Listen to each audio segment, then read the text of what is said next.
it's tough, right? Because we're balancing politics and we're balancing the lived experience that people around us are having. Whether it's our organization, whether it's our employees that are impacted, their families, and people want to sit outside of political conversations. But what's not political is how our surroundings affect individuals. That's not political. This is a Leadify podcast. Hey friends, welcome to season 2 of Mad and Lucy Mind the Gap. I'm Mad, pronouns she, her, and I'm so glad to be back with you. This season we're focusing on how people lead, communicate, and stay connected when conversations get hard. At work, in communities, in everyday moments where the stakes suddenly feel high and there isn't a clear or comfortable path forward. And I'm Lucy, pronouns she, her. Each episode, we'll be talking with people who are practicing these skills in real time. Today's conversation starts us off by exploring what it means to mind the gap when trust is fragile, how we navigate tension, disagreement, and high emotion without defaulting to silence, defensiveness, or easy answers. And we couldn't imagine a better way to open our season than with our guest today, Darcie Baumann. She works in spaces where communication is public, emotional, and deeply consequential. Darcie, welcome. Thank you so much for having me. My name is Darcie Baumann. I use she, her pronouns. However, I am not elated or offended by any pronouns. A little bit about myself. Oh, yeah, I did job hopping before job hopping was cool. But it's all things that I've learned so much from and kind of brought me where I am right now. I started in manufacturing and worked up to, I did quality and dot control systems for med device and automotive and regulated industries, which then led me into technical writing. And I went back to college as an adult and a single mom and graduated in 2017 with a bachelor's in leadership and a minor in nonprofit leadership and a certificate in technical communication. I have the nonprofit leadership part because I started volunteering with Twin Cities Pride in 2008. And I loved it. I loved that volunteer experience. I loved the organization and what it was doing. And I wanted to be able to help more. So I started taking nonprofit as just so I could learn more about it. I was the first female and the first person of color to chair Twin Cities Pride, which is the largest free pride in the United States. And that's what led me to what I do today. And that's work with leadership and organizations. A big thing is really helping folks create the organization that they want based on their values. And I love it. Well, thank you so much for being here, Darcie. We're super excited to have this conversation with you. And, before we get into the ideas, I would love to ground us in your lived context. So from my understanding, you're working right now in environments where emotions are high and trust is strained and conversations are happening very publicly. And we also know that leadership shows up at a lot of levels in moments like this, right? As individuals, as people with an organizational voice, and as organizations themselves. So I'm really curious, from where you sit, can you talk a little bit about the kind of spaces that you're working in and what it's been like to navigate this kind of moment? Again, thank you for having me today. This is the perfect time for this kind of a conversation, right? Right now, I'm working in a lot of nonprofit spaces, and with the state of the world and everything that's going on, I think most of my work, it's actually having those conversations with just individuals that I come across. Now, I'm in Minnesota, so everything is very high. There's a lot of tension, right? With nonprofits, it's a matter of the changing world, how they're going to talk about things, what they're going to do with their messaging. Are their goals, current now? We're having big jumps in what we're doing in the world, right? Are their goals the same, right? What do we talk about? What do we not talk about? And just having those kind of conversations as well. Yeah. Yeah. Really important conversations and questions to answer, right? I'm curious, like, as someone kind of occupying those two spaces, even just in your own experience as well, like, how are you feeling kind of navigating all of that? It's tough, right? Because we're balancing politics and we're balancing the lived experience that people around us are having. Whether it's our organization, whether it's our employees are impacted, their families, and people want to sit outside of political conversations. But what's not political is how our surroundings affect individuals. That's not political, right? How they affect our employees, how they affect our coworkers. Those things in themselves are not political because that's someone's existence. Wow. I love the way you put that. Yeah. And for me, that's how I try to explain it to folks. Like when you're trying to say, what should we talk about? What should we not talk about?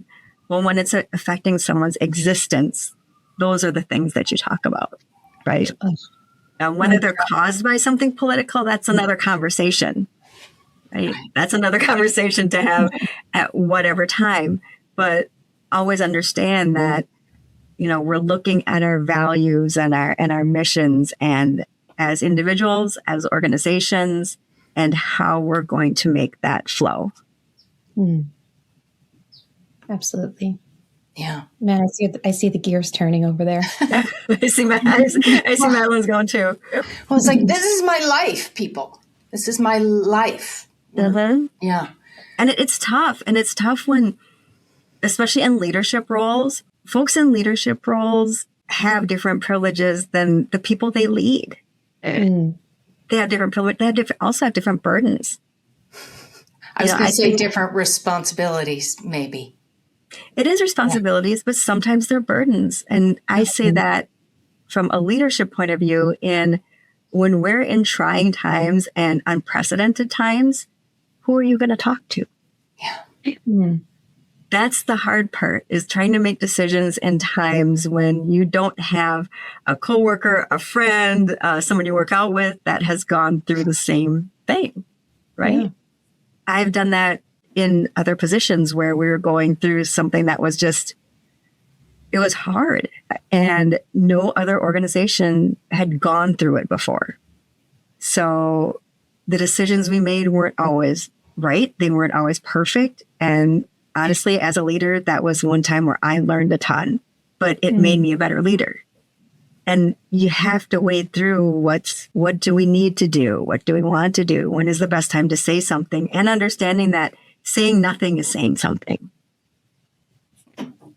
Yeah.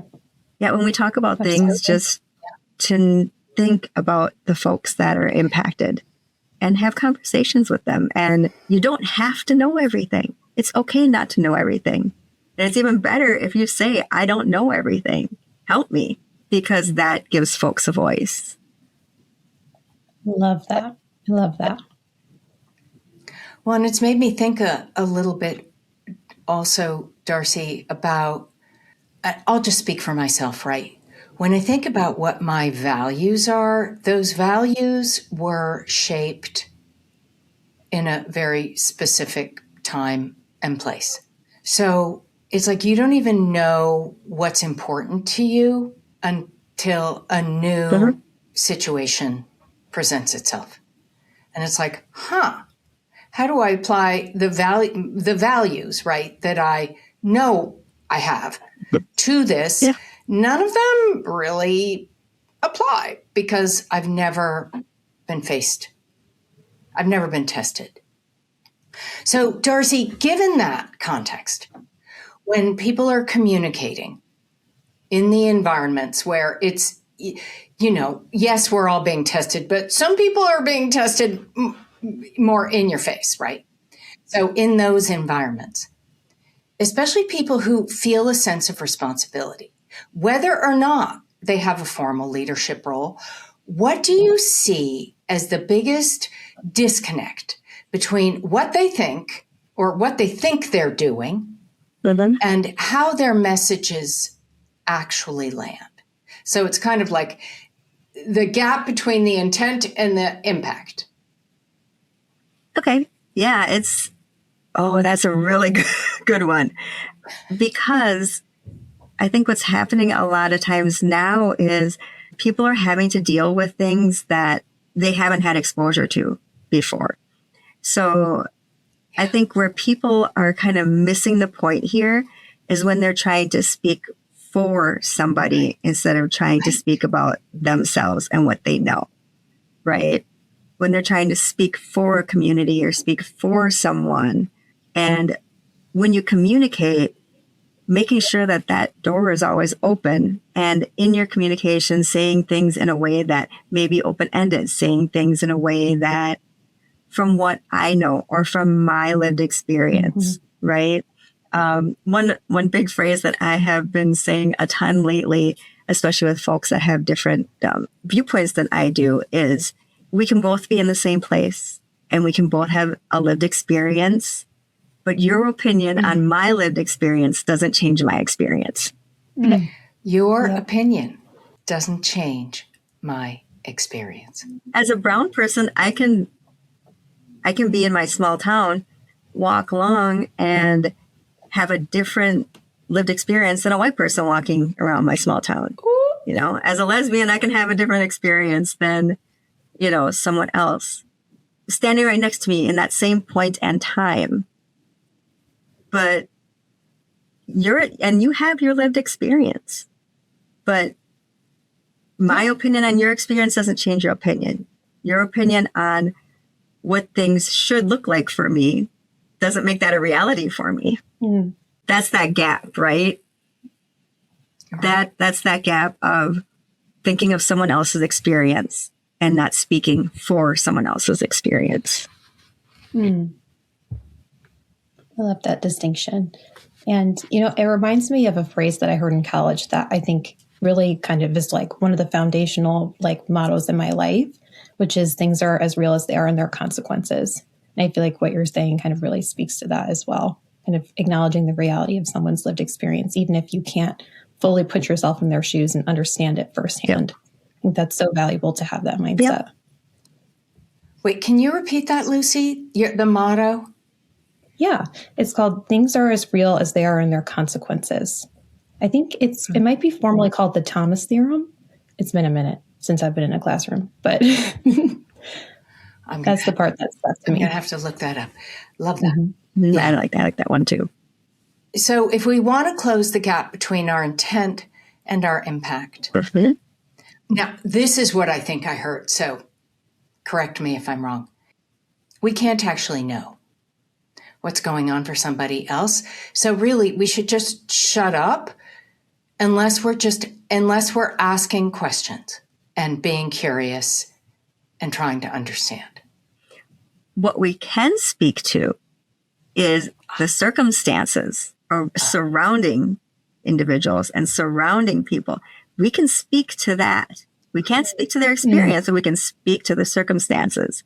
If X is happening, how is it going to affect Y?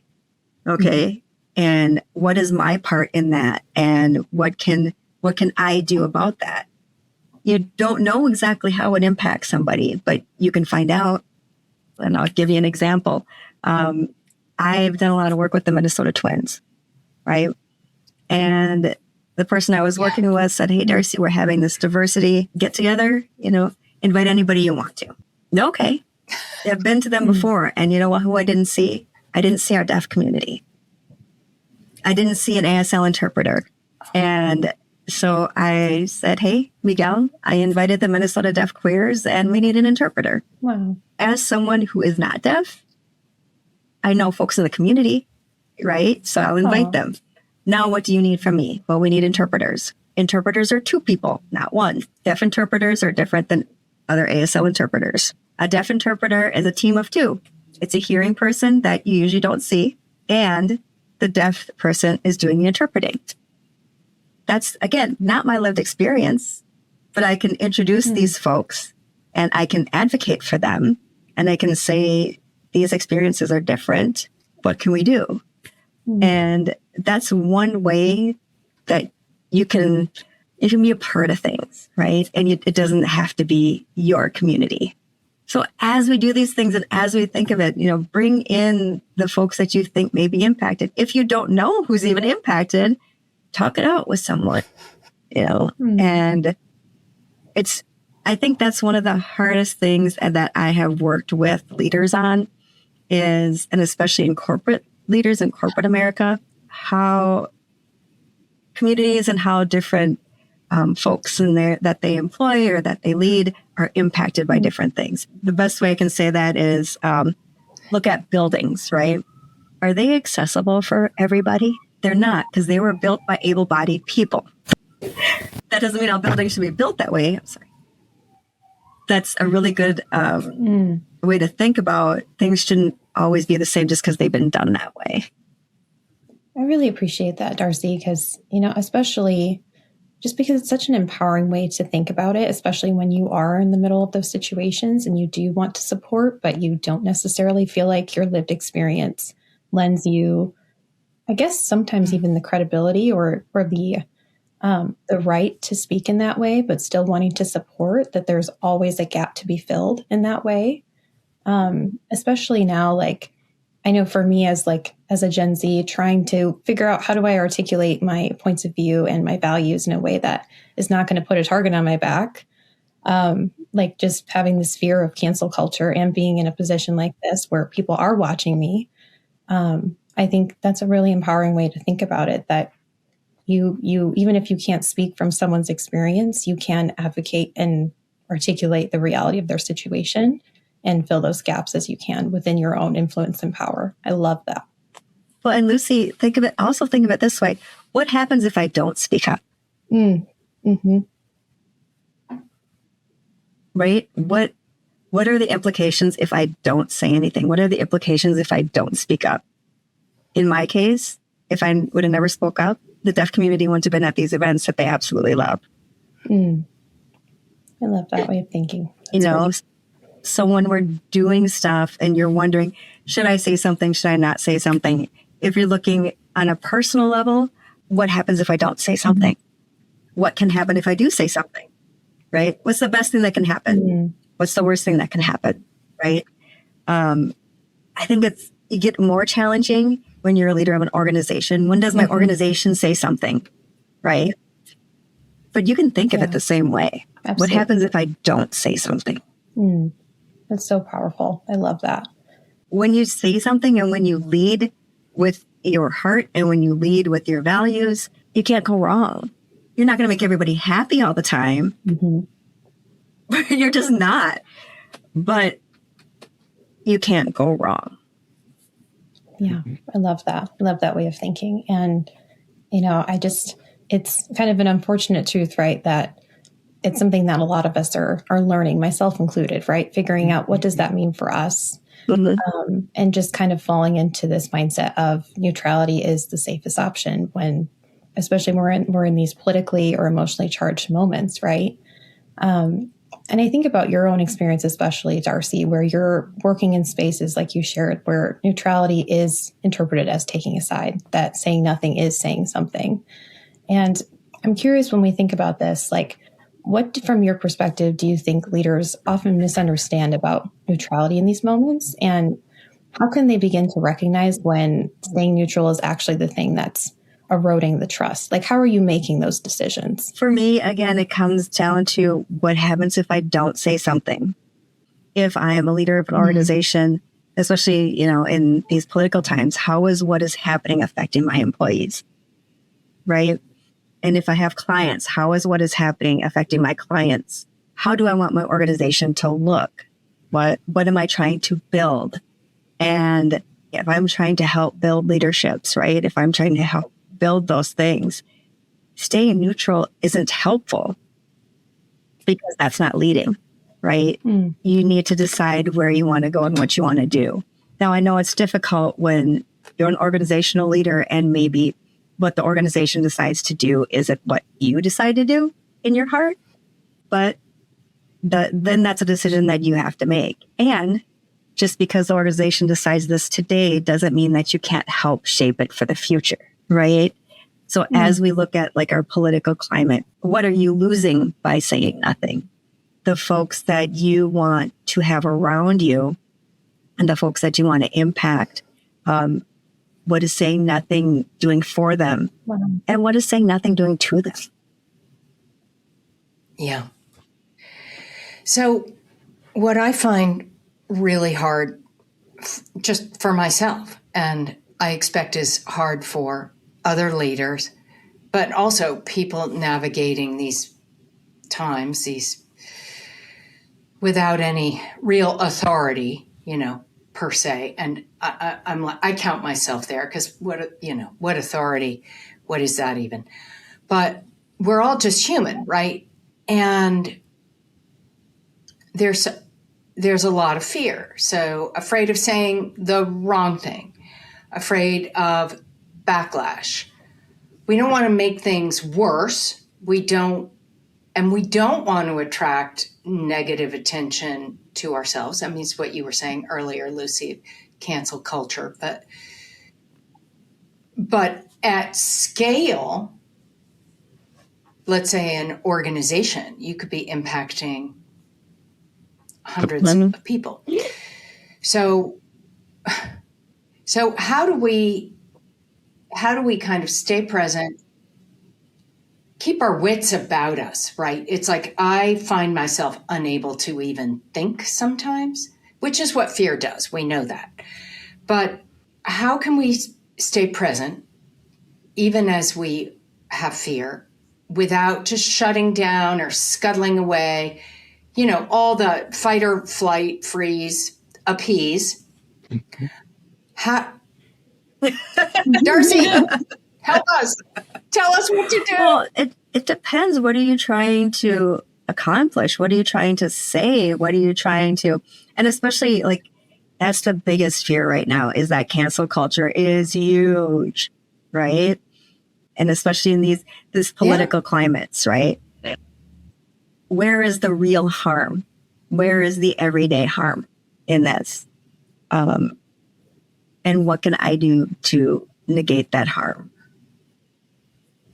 Whatever you do a couple takes in your brain and write it out.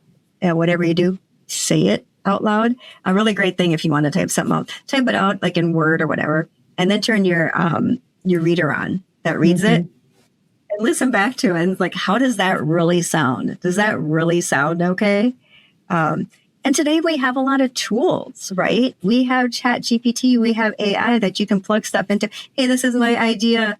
How is this going to harm somebody? Yeah. Right? Or how can this help somebody? Or run it by someone. If you need a tool, use a tool, right? Especially in unprecedented times when people haven't gone through it. At least, like if you do it like a PR firm, they can help you create that message, whether it's you saying it, whether it's writing it, and something that you can stand by. Yeah. Mm-hmm. I love that. So don't make assumptions. Check it out. Check your thinking. Use tools. Do iterations. Yep. Iterate. Yeah, just learning how to say things shorter, because the more words you use, the more apt someone is to pick it apart, right? Get to the point. And again, be compassionate, right? You can be professional and be compassionate. But yeah, find someone like myself that's going to pick it apart for you. Or someone from a different community. If you're worried about someone canceling you, find someone, or find someone in your network or that knows someone or is willing to take a look at it, which again becomes very hard when you're in a leadership position and you're at a high level and people can't know stuff. That's where I found myself at one point. Like I couldn't tell the public everything, right? And it works that way sometimes. I can't tell the public everything, but yet we have to make decisions. Yeah, I love that. And it's such a simple way of thinking about it, right? Like if you don't know, just talk to someone who does know, someone you can trust, who will lovingly pick apart everything that you're saying and support you. Like, that's so valuable, though. I love that that's your superpower, Darcie. And I'm curious, just to like circle back a little bit, like you talk about your PR experience and working with someone who helped you through that. I'm thinking from my perspective as someone who doesn't necessarily have the ability to go and like find a PR specialist to like help me work through my life and figure out what I stand for and all those things. But what do you think would be a good like step number one for anyone who wants to just feel more clarity the way that you felt after that experience? That it really, everything that you're going to do is going to come down to your personal values and what you're trying to accomplish. Yeah. Always, right? Does it fit with who I am? Does it fit with what I'm trying to accomplish? Am I being helpful? Mm-hmm. Look for the helpers. Am I being one of those helpers? Mm-hmm. Think of how would you want someone to say this to you? Think of why you want to do it, right? Do I want to speak up because I want to make a change for myself? Do I want to speak up because I want to make a change for someone else? And think of other folks around you and how that could affect them. Am I being, again, does it match my values, and am I being helpful? Love that. You know, so simple, but so helpful, so grounding. I love that. It's pretty much, it sounds like a perfect guide for anything we do. But I know I'm going a little off the path here, but I just want to check with you, Darcie. Is there anything else that you wish more people knew? I wish more people knew that other people want to hear your voice. Oh. Because people sit there like, do I say something? Do I say something? Do I not? And you don't know who you might support just by saying something. Mm-hmm. You don't know who needed to hear what you have to say. You don't know who maybe didn't know something until you said it. You know, I mean, I was teasing earlier, except that it's also true that people are looking for direction from someone who knows what they're talking about. And I think you've really offered that. I think a lot of times I know I've learned a lot of things through failure, and we can't be afraid to fail. Mm-hmm. Right? We're going to fail. That's just the reality of it. You are going to fail. You are not going to fulfill everybody's expectations. It's really important that we ask folks, what does better look like for you? Because to me, better looks like this, but what does better look like to you? And then have that conversation of what it takes to get to better. And okay, if this is what it looks like for you, how do we get there? That does two things. It helps you understand what better looks like for them. But it also helps them understand either one, why it's going to take longer to get there, why you can't do it right now, what you can do right now. But what logistically, how do we make that happen? You know, right now we can talk about IDs for voting. Okay. But I want IDs for voting. Okay. I can agree with you for IDs for voting as long as your 92-year-old grandmother can get an ID. So logistically, what does that take? Does that take making them free? And talking through those pieces? Because we can talk about big ideas, but how do we get to those ideas? I think that's a part that really helps people understand each other when we take a stand on something, right? Yeah, that makes so much sense. Thank you so much, Darcie. This conversation was absolutely amazing. I love that this is the first episode of season 2. I'm so grateful we got to meet you and spend some time with you today. It really helped put words to what a lot of people, including me, are thinking about and carrying right now, whether they're leading, supporting, or just trying to stay in relationships when things feel heavy and confusing and messed up. We're so grateful for the way you named what it takes to stay present and engage when things feel tense or uncertain.